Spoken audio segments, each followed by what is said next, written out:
Welcome to the Datafos Persistor video showcase. Let's imagine a situation where you have a lot of data, or in this case messages, coming into your system from a message broker. You are processing these messages and later you want to reprocess them because your system might lose them due to unreliable processing pipelines or due to an error in processing logic. But the only way of reprocessing is going back to the publisher, which is in most cases not possible. You then realize that you have to store them in permanent storage. After storing messages in the storage, you realize that your system cannot easily adjust pipelines to read messages from storage, but must be read from a message stream from the message broker. This is where the Datafos component Persistor comes into play. The Persistor is a component designed as an ultimate failsafe for systems utilizing message brokers. It is an additional consumer to existing message brokers that ingests messages and stores them in permanent storage. So, in the context of the Datafos platform, the Persistor is the data lake builder component. The Persistor consists of 4 main components. Let's dig into each of those and explain them in the following demo. The core component collects data from a topic on a message broker and stores your data in persistent storage in an easily accessible way. Messages are stored in a hierarchical order using information about the date, topic, subscription, or even custom values given by a user. In addition, at the time of messages being stored, the information on where they're located, along with their metadata, is sent to another message broker so that later any desired message can be precisely navigated without the need of scraping through the data lake. The second component in the Persistor is the indexer. The indexer is an extension of the Persistor, which stores message metadata along with the location of each message in a non-relational database. The main purpose of this component is to have an easy way of querying ingested messages. To make the process of querying the indexer database easier, an additional component is introduced in the Persistor, the Indexer API. It offers methods for querying the underlying NoSQL database. The last component of the Persistor is the resubmitter. The resubmitter component works in combination with the indexer to reconstruct the original message and send it to a message broker in the same way as the original message producer, from where it can be pulled and reprocessed.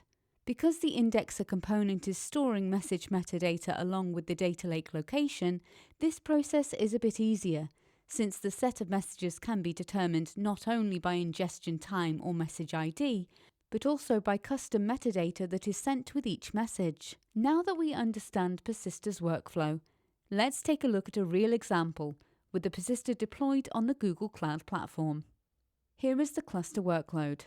Now we are going to show logs from the Persistor's pod.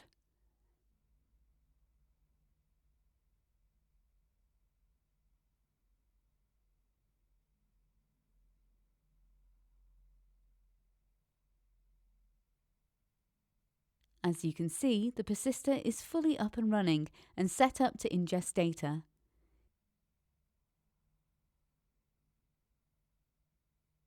Here, we can see the topic from which the Persistor pulls its messages.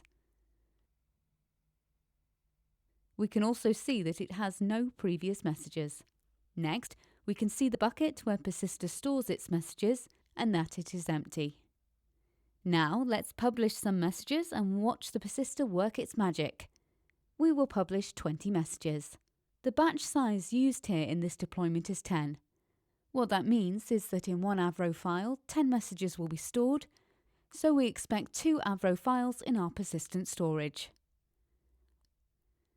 Once the messages start coming, the Persistor core consumes them, be it with push or pull, depending on the deployment configuration, and stores them to the destination bucket.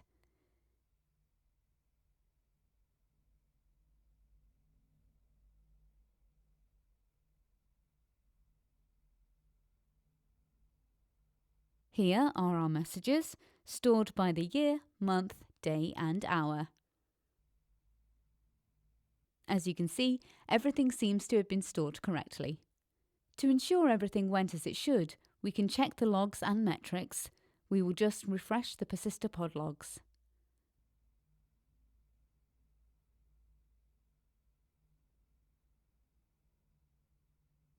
And here we have 20 successful messages.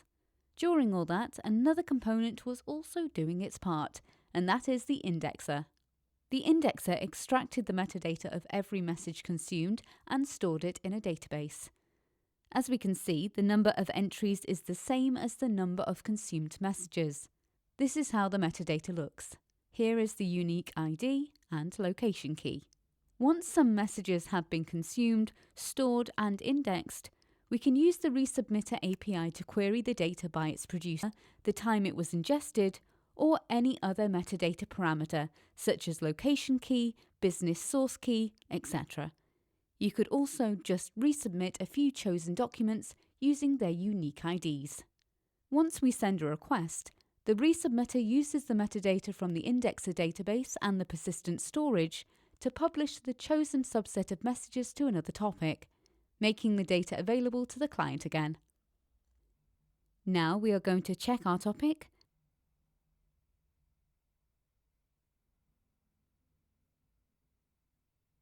and pull the messages, and here they are.